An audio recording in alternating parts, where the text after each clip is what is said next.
ሄሎ ማን ቤት ኪራይ ባለቤት አልነገረችም? ቤት ኪራይ አንድ ወር ሳትከፍል ሁለተኛ ወር መጥቶብሃል። እየሞከርኩኝ ነው ትላለህ እንዴ? አትሰማም እንዴ? እየሞከርኩኝ ነው።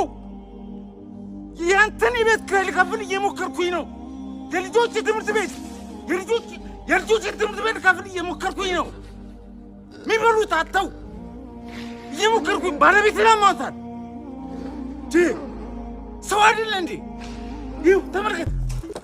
ይሄ የልጆች ጌም የሚጫወቱበት ልሸጥ እየሞከርኩኝ ነው።